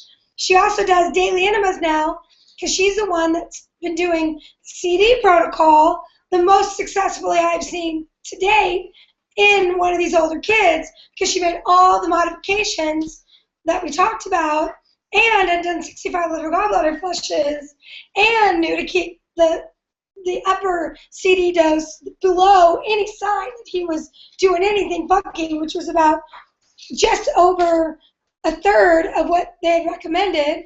But this enemas every day, gets parasites, quote unquote, out every day. What she believes is why Keith's protocol wasn't a hit out of the park for her was because of the oxalate issue that was undiscovered at that time. And once she started binding up the oxalates and doing all of those things, and with the modifications of the CD protocol layered on top of Keith's stuff with the liver gallbladder flushes in place, she's got him at a better place than he's ever been, and she's thrilled with his current status, which that's all you really ever want from a mom. Then we have another mom who'd been watching me for years do my stuff, ended up being patients of a lot of y'all, and ended up doing or learned about CDMMS from someone in your office for the enemas, and then jumped over learning about the CD protocol, went full in on the CD protocol, saw improvement, was thrilled with the protocol, and then it started to taper off, saw the aggression, horrible eczema, she was pituitary tumor 8 years ago where she had a headache for 1.5 years. They removed it surgically. This is key points. Chris, you need to pay attention to this one. Removed a pituitary non-cancerous tumor surgically. About 6.5 years later, she's had a headache for 1.5 years with full-time single mother care of a 5-year-old he's not nonverbal anymore. He's chatting away. No, because he's saying stuff now a lot more. Yeah. But he's challenged still in the visceral efferent pathway. Not so smart like you guys.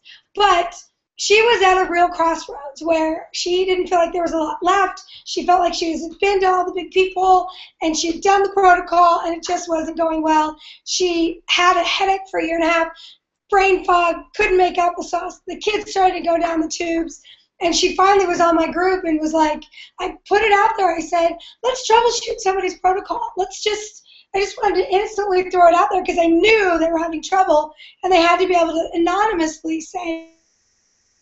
So we started troubleshooting her protocol, and because of that, I introduced her to a lot of concepts that were on Keith's list that included watching the videos, because we have about 25 videos where all of these things are highlighted on video where he explains them all. It's just so it totally resonated with her, and she was all in.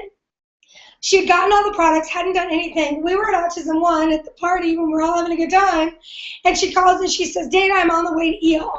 I'm like, what did you do, right? She said, well, Keith said to do the nasal wash up my nose, a ton of it, and lay back, and immediately the pain got so intense. I called my mom. She's coming over. We're headed to ER. I said, wait, you got to talk to Keith. You got to talk to Keith. So I got Keith on the line. I left them alone because I thought, holy Toledo, this one's out of my element. And we came up with a plan. She did some adrenal cortex, she did some DHEA, she did a sinus wash, and then he said, do it again. She's like, you've got to be kidding me. There's no way I can do this again. He's like, you don't understand. You're killing a bunch of bugs. The rest of the bugs are struggling for life. The histamine's through the roof. It's just a pure inflammatory pain response. Now you got to kill the rest of them so it'll go away. The next one, it was about 75% less intense. She did it nonstop for the next 12, 13 hours. And headache gone. Totally gone. Hasn't ever had it back. So basically, most likely that pituitary tumor that they removed was just a colony of bugs in a nest. Did you notice that like within like minutes after they do the facial wash, they look like 5 years old? Like, Yeah, but I mean that's to me A, telling about what her previous tumor problem was and what a lot of tumors I think are, and B, now she's all in. I'm on the phone with her every day. Well, talking Coatesville. I talk to her a lot. She talks to Keith a lot. She finally decides to do the protocol. She does the protocol 11 days in. She's completely normalized back to healthy, hearty, doing fabulous. And so now we're getting through her sun stuff. And there's bumps along the road, like with these liver gallbladder flushes. When you have these kids that are visceral efferent challenged, they can't communicate that they're feeling like they're going to throw up. So they end up throwing up before you can get them the olive oil grapefruit on board. So what we've talked about, you just don't wait. Give them a little bit at 15 minutes. Can you do that? Well, give them a little bit at 20. When would you? We have a protocol that we discussed, and so she's going to implement that after this like Tuesday or Wednesday. Okay. So for me, the takeaway is this mom who's got the 17-year-old who was basically taking this protocol that I see little kids do really well with and a bunch of other people disaster with. She was able to take a 17-year-old who's been a non-responder almost universally, and because of some of the core stuff that he brought to the table, and because of her core oxalate protocol, was able to do this other protocol very successfully, but now she's stuck. She does enemas every day. She still gets, so they're at a maintenance where it's like a trade-off. As long as she does the enemas every day, she gets to keep him in this good place, slightly trending positive, which she's fine with because he's not ambulatory, so it's not that big of a deal. But then we have these adults that are in that same place, that it's not okay. So I really think there's something here, and I just don't want to miss, like this guy's been doing it 20 years, this MSM detox headache thing, he kept in the protocol. That's the first thing he does, because when you don't do it, you're not as successful. Correct. And I just don't want to see that get before gallbladder flush. Before everything, you do it first. I do gallbladder flush first because you want to have the avenues of elimination open. Yeah, okay. Yeah. That's what I thought you were doing. And I think people, this whole liver gallbladder flush thing, people have. It's like now we're over the hump of the enemas. Now we're over the hump of the reality that our kids probably have parasites and a lot of other bugs. We're over those humps. The liver gallbladder flush, we're not over that hump. And it's a huge hump. Yeah, we show them the manual. Yeah, so we're going to show you. Let's just do it right now. Well, let me just say. We'll come over and say. The first time we did it with Grayson, it worked completely great. I mean, we had a little system that was, instead of 6 ounces, we used 1.5 ounces of amino mix. We did the clean as a whistle before. We did, I think it was 1.5 ounces of the olive oil grapefruit. He did fabulous. The problem was that. So when we opened up and got things to work better, then his system kicked in and it started to metabolize things faster. More bile came out, more. So before we could get him the second go around, he did the clean as a whistle, he did the amino mix just like before, but we waited 45 minutes because of an hour and a half. I think, no, we were going to go an hour and a half just like an adult. 45 minutes into going for the second olive oil grapefruit because we knew more bile was coming, he threw up. This is a week later? Or No, this was, it was like a week later. It was a week later. Okay, point being is once his system was open, and because he's younger, his metabolism was pumping out more bile and more waste material, more than we suspected or thought about. So I think there's going to be a fine-tuning here, but we'll find a way of getting it to where it should be. So. Okay, cool. So now let's just move right on. Ladies and gentlemen, at bottoms up, here is your liver compression technique. Take a second because we need to get the computer. And Tom, are you on the camera? Say something to it. Oh yeah, please. So I struggled with it, as many physicians do, to get parents to do gallbladder flush on their kids. They want to take olive oil. They want to take grapefruit juice. So I want to come up with another way of doing it. And my tendency in medicine has been in general to move away from the oral route. There must be another pill that does it. And so I was reminded, I worked with the Qigong master many years back, who introduced me to just a simple manual way of draining the bile from the liver and reestablishing normal flow. And this technique, actually, we could show we can lower people's cholesterol, we can improve, when they have mildly elevated liver enzymes after one session, 3 minutes, you get normal liver enzymes. The inflammatory markers in the body go down. So it's a technique that works. It's simple, it's stupid. And so I just show it, and then you use it. So we're going to do the liver compression technique that Dr. Klingoff talked about on the Patrick Timponi show, and then on the interview I did with him.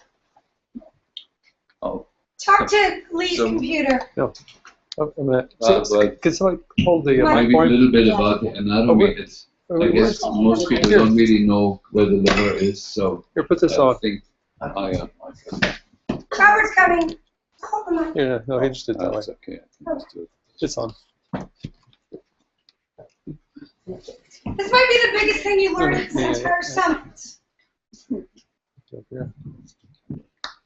Thing that works. Liver compression technique. Yeah. Yep, you're good. So first of all, where is the liver? Well, first of all, it's on the right side in most people, and and the liver is protected by the rib cage. So you want to get a vague idea where the lower end of the rib cage is, and then the liver is a rather large organ. It's the largest organ other than the lungs, and so you place one hand on the back of the liver, so the palm has actually ribs that is touching, not the soft part of the lower back, but it's under the lower part of the rib cage. And the other hand is lined up so that the direction of the push that I will do is aimed at a point sort of halfway down from the belly button. So it's an angle that I'm going to be pushing towards the belly button, but also deep. And it looks like this is a bit uncomfortable because I need my whole body weight, and this is how it looks like. Are you pulling up as you're pushing down, or just holding it steady? There's no pulling. It's just I'm really compressing the liver, ideally with the idea to make it as flat as a stamp. With your fingertips or with your palm? No, the pushing is with my palm, with the soft part, and. Sorry. So sometimes, if the distance to the breast is short, there's, you have to kind of warn the patient. And if the patient is too old, there is a risk of fracturing ribs, with old osteoporotic people, so I would not start there. But most people with a congested liver are young people, and it's all of the children. It's fantastic how you can improve the mood of the child in 3 minutes. Yeah, and I want you to really get a visual. I'm really compressing the liver. I'm not just, it's not a little, it's like CPR, I worked in the ER, and when you do CPR, when you really compress the heart, you're going to save a lot of lives. But if you do the fake CPR that you see on TV, people are not going to make it. This technically could be done during the liver gallbladder flush. Totally. But we do. We teach people when they do the gallbladder flush, while they have the olive oil on board. And so 3 minutes, as you will see, is a long time. It's not a long time out of the day of people, but it is a long time. And the ideal time to do it, the gallbladder naturally squirts when we taste food. That's when it starts squirting, when we have the taste of food. And so the ideal time is like we start a meal and halfway into the meal to do this, because that's when the natural squirting is of the gallbladder, or the maximum time, in acupuncture, is at night. So to do it as late as possible. Wake up at 3 a.m. and do it? Well, no, it's 1 to 3 o'clock at night. But I have moms do it as the child goes to bed and naturally lies down. Mom does this procedure for 3 minutes, and it's wonderful. And we preload the system ideally with Crovella. So most of our kids love crunching Crovella. They love the crunchy things. I get that as a reward. And so we give them, in the hours before, we give them a good whack of Crovella. It takes about an hour and a half to 2 hours from swallowing Crovella before it lines the small intestine, the duodenum, where the entry is of the bile duct. And so you want to have some Crovella there, or zeolite, or the macro, we call it macrosilica, the IMD, or any. So, because there's no point in draining the liver of bile and stagnant bile, of the toxic residues that are in there, because most of them are neurophilic. That means on the way down in the small intestine, they're all going to get reabsorbed and make another entry into the liver. So we only do this procedure in conjunction with having as much binders on board as possible. But they don't have to do that for days before. It's enough 2 hours before. You take a whack of Crovella, maybe an hour before also. And then, ideally, around dinner, maybe a minute and a half. Mid-dinner, it's great. And then another minute and a half at bedtime. That's sort of the optimum that we found. THRiiiVE, just to clarify, so people that aren't as visual, you're putting the pressure underneath just so the ribs are held firm. Do you have a football here? Like I like to show it on. I don't think I have a football. I have a pillow. Yeah, pillow. Well, the pillow doesn't really expand. We have some firm pillows that might respond. Firm. It's squishy, yeah. You're holding. So I'm sandwiching the liver between my hands. Okay. And I can just vertically compress. I don't give it the direction. Most of the bile ducts are in the direction diagonal towards the belly button. They're lined up that way. There's 2,000 miles of bile ducts. I thought you were pushing towards the belly button, No, going deep to the belly button. Yeah. So if this is my body and there's a belly button, the direction of the push is in this direction, but down. But down, 45 degree down. Yep. So by doing that, we're squishing. If this is the liver between me, I'm flattening out the liver, but with the push in that direction. That's most bile ducts are lined up in that direction. It's like squeezing toothpaste out of an old tube of toothpaste that has got a bit thick and stagnant. And so we're squeezing it out that way. And there is valves in the bile ducts. Whenever you compress it, the bile doesn't go backwards. And it's with your palm, and it's on the ribs in that direction. Yeah. So your entire palm is still above the lowest rib. Yeah. Yeah. You have on both hands, you have bone underneath you. If you have soft underneath you, you're too far down. You have bone underneath. And it's really as simple as that. The only thing is if you have somebody who's my age or even older who kind of looks osteoporotic, you may want to do this much more gentle. And in children, it's like a soft balloon. You can exactly feel the liver. You can feel initially how it is harder than it should be. And very often we see worms and worm eggs and eggs poop they have, or within 24 hours you see parasites coming out. So you get the same things appearing in the poop that you would see with a good parasite treatment or with a good gallbladder flush. What about following like a castor oil pack? Because we have some of these people doing this whole series. They take a little niacin, do a castor oil pack with a light relief on it, and then they were.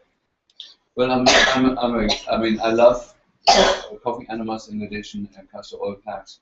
But it's just, for the desperate mom with an autistic kid and she wants to start somewhere. And the kid is fighting off everything, throwing off the castor oil pack, don't let you do coffee enemas. This is still an entry point where within a week or 10 days the child becomes much more cooperative and it opens up the whole ballpark of other things that you can do. I'd like to also show you my pandas procedure. Is this once a day for? Once a day for about 3 minutes. Now we haven't experimented with longer times and doing it more frequently, which I wouldn't hesitate in somebody with hepatitis or more serious conditions. I've done it with liver cancer. We treat liver cancer. I can say that here with strong doses of injectable antiparasitics with fantastic results.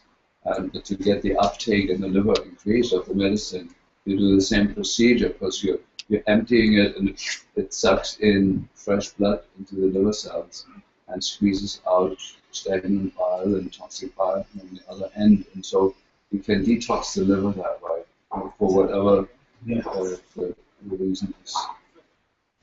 But that's all I know, really. It's like we've explored this for the last 2 years. It's been wonderful. There hasn't been any problems from it. I'm sure somebody is going to break somebody's rib. But I have to say that here, but the only risk is that most people do it too gentle. Yeah. Most people are not used to touching anymore and have a fear of touching, and so it's you want to feel that the liver really compresses to like about maybe 2/3 of its original size. So you go 1/3 about is a safe direction, or even a little bit more. And the more you do it, the softer the liver becomes, and you see it in the lab. Lots of lab things correct. So wouldn't the liver area before you do this be better? Well, I'll leave that up to you guys to complicate it. And that's how we complicate it. I'm kind of the bicycle amongst the therapists. I don't have a jet plane. I just I try to do the simple stuff. And remember, I worked for 4 or 5 years in England where people have no money. You tell them to take vitamin C, for like $5 a month. They say they can't do it. So against that background, some of these things have emerged. The mom with the 17-year-old, we developed a whole protocol around this where she does the castor oil pack with a little bit of niacin with a light relief on top. She does a certain amount of time of that. And then she follows it up with a coffee enema that's got the CMG and the paramune. And it definitely changed what was coming out of him. She's got like different enemas that get completely different things coming out.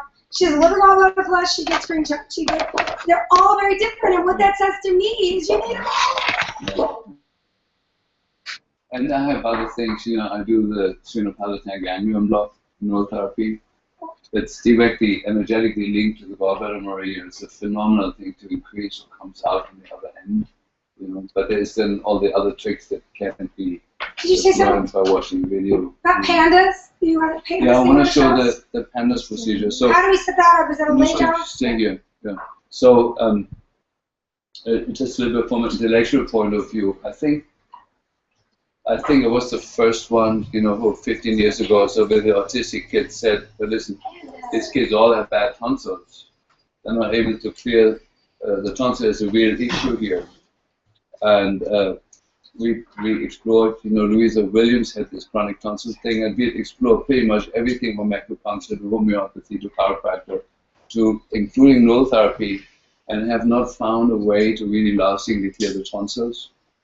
And I started about 15 years ago to send people to a Russian ENT specialist who practices in Germany, who does a freezing procedure to superficially freeze the tonsils, the adenoids, the lingual tonsil, the eustachian tonsils, all the Waldeier's lymphatic ring, with phenomenal results in resetting the whole immune system of the kids, where their food allergies disappear, where they stop being constipated, where their behavior dramatically improved.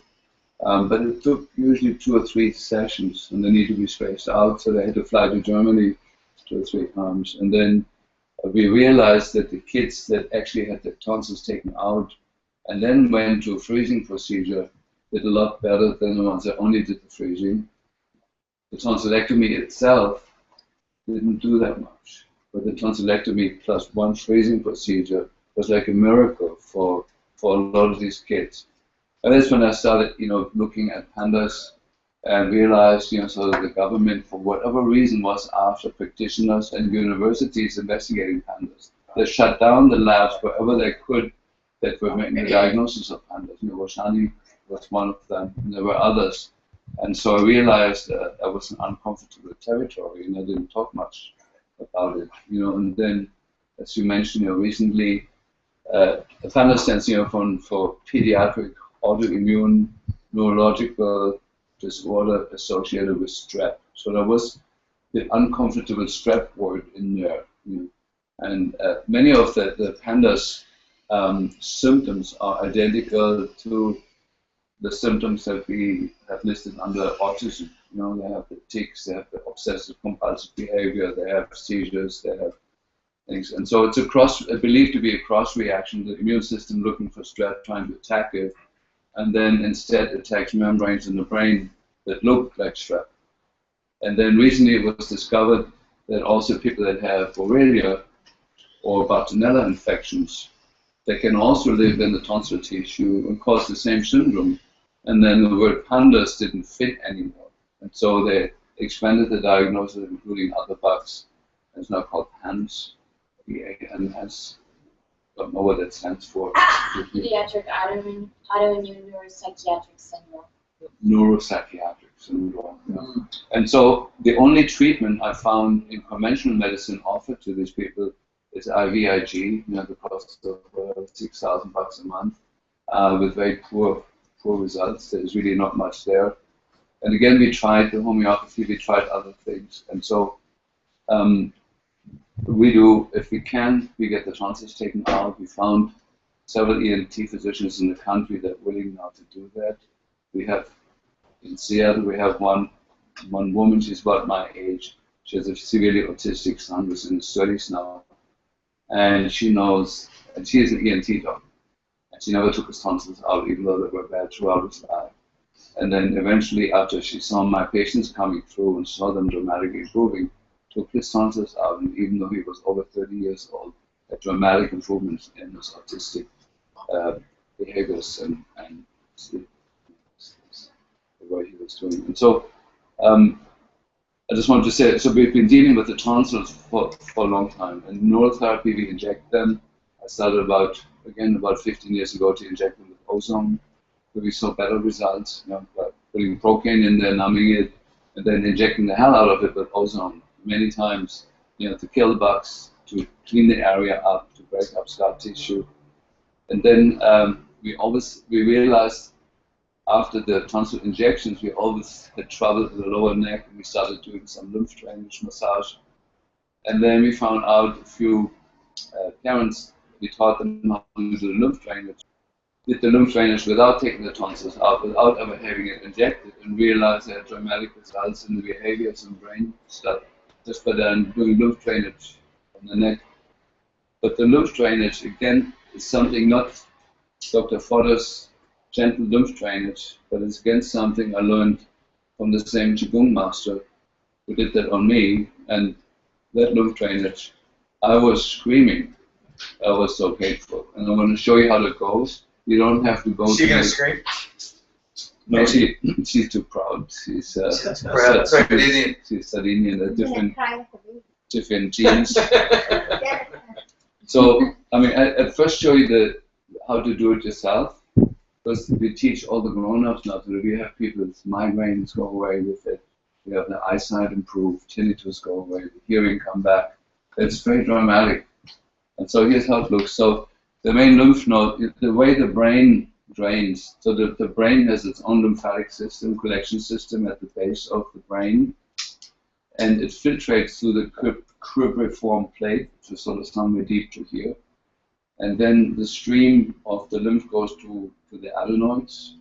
Adenoids are sort of sitting deep behind the nose. And from the adenoids it goes to the tonsils, so it branches out sideways to the tonsils. And from the tonsils, it goes to the surface. There's a big lymph node here called the outer tonsil in the German literature. There's a big wall of lymph node right there. And from there, it goes in a chain of lymph nodes down the anterior SCM, the sternocleidomastoid muscle. There's most of it in the front, and a small part in the back behind it. And so what happens a lot with the brain disorders is that the chronic first of all, all the inhalants that we get, the dust from automobile dust and the chemtrail spraying, the aluminum, the mercury, the lead that rains down on us, the first contact is in the nose. And nobody seemed to have ever wondered what actually happens with this stuff. We say, we're learning when we do learning breathing techniques, oh yeah, the nose is there to clean the air. So, yeah, but then what happens? I mean, you have a dust scraper that at night you go in and scrape the dust out. What happens with it? Does everybody blow their nose like regular throughout the day to get rid of the dust? No. It gets absorbed into the lymphatic system and further burden and gradually plugs up the whole cleansing, the whole route down. It's like a plugged up toilet when it kind of goes down here.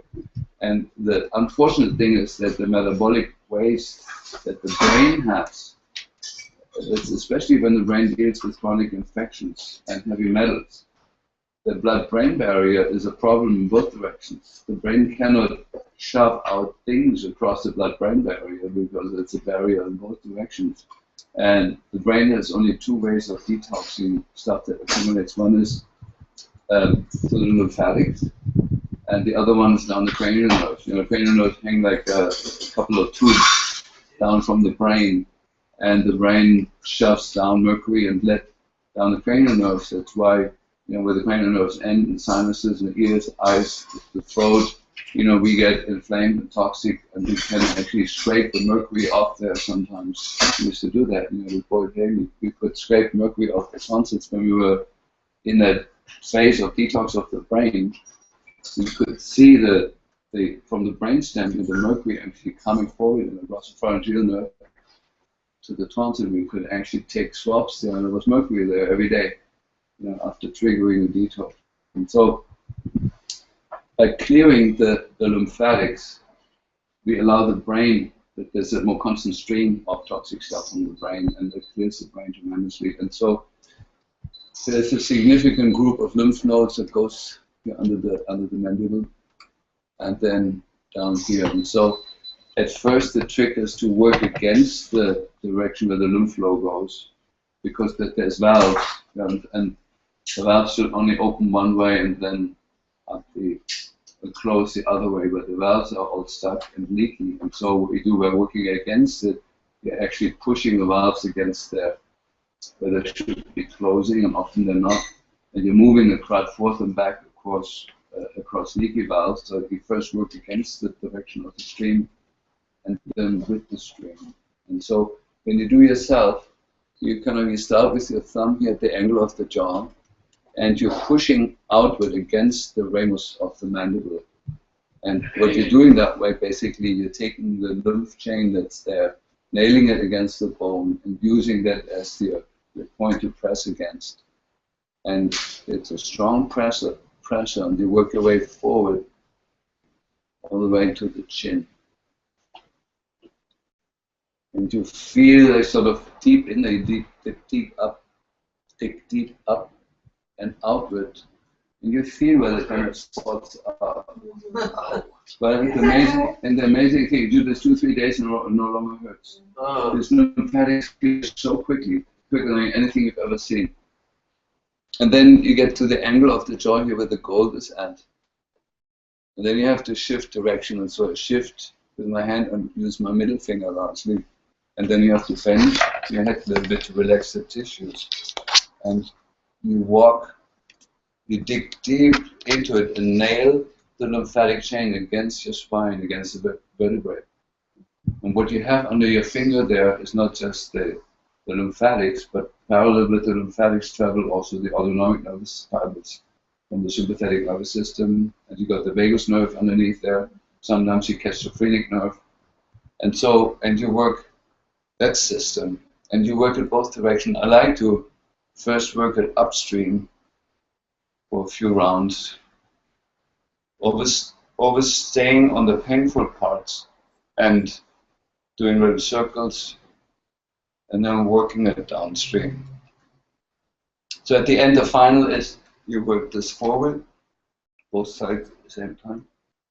I do it when I'm driving my car, actually. I do. And then this one you don't want to do the first time in the car because people describe that they fainted, made themselves faint.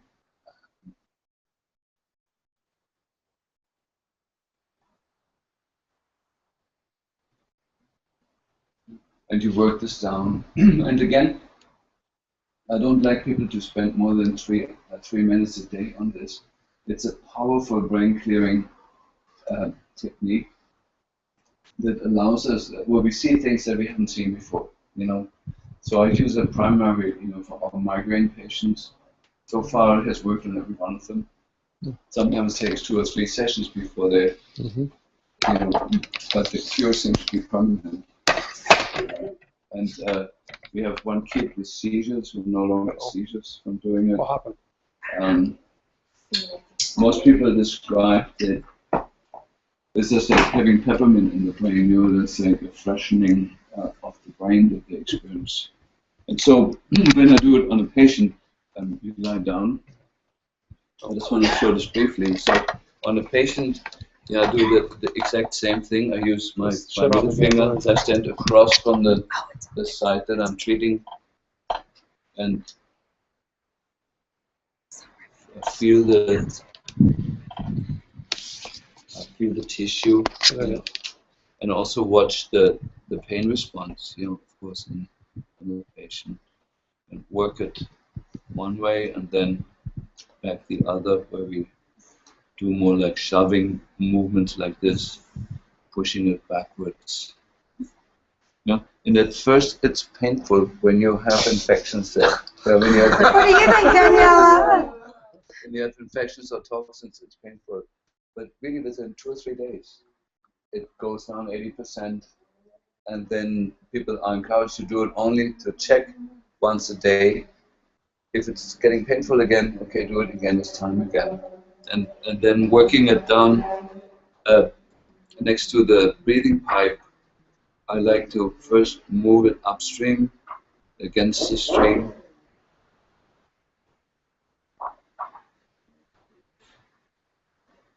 And then massaging like this big lymph node back here in the corner can feel most people. And then, breathe, Daniela, breathe. And then working it back down.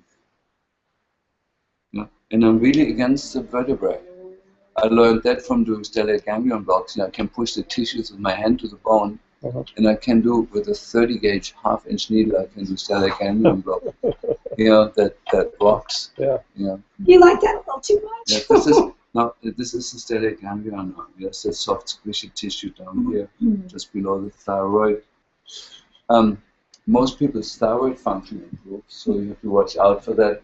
When people had 3 grains of thyroid before, they may only need half a grain of thyroid within a few weeks of this, and so they get hyperthyroid. It's a sign that it's time to change. So you want to watch out for that. Is that a big thing with this area where people grind their teeth a lot, they build up a lot here? It's really pretty much everybody.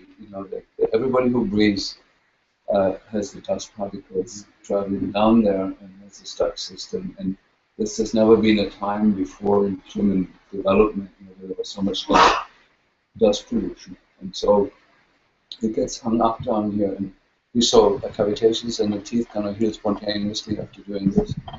The CCSVI has become a non-issue because when you do this, the veins open up far more than with the CCSVI. I like to use the Rhizol Gamma from BioPure to massage it into this area. So you want to have like a killing agent on board. Sometimes I use cilantro just to get the detox going.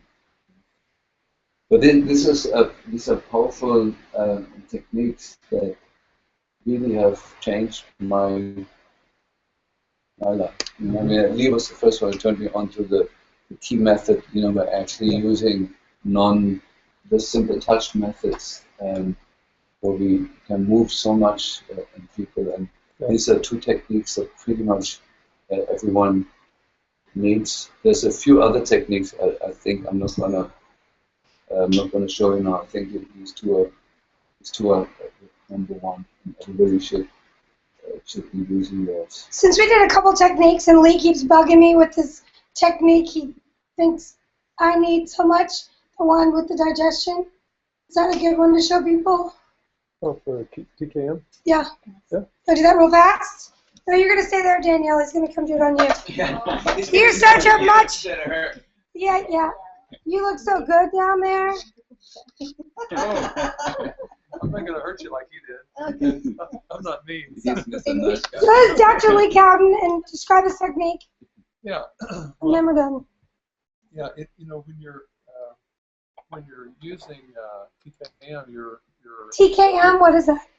the King method. Okay. It's similar to Jinshin Jitsu, but more sophisticated. Okay. In this technique, the therapist is acting like a jumper cable. So you're moving energy from some place in the body where it's stagnant or excessive to a place in the body where it's deficient. Okay. So for example, if you're going to try to improve, let's say you're going to try to improve blood flow to the heart. Okay. You would use the right hand on her right little finger, or better still, left hand on her left little finger. Okay. Because the left side of the body will entrain the right side of the body twice as fast as vice versa. Okay.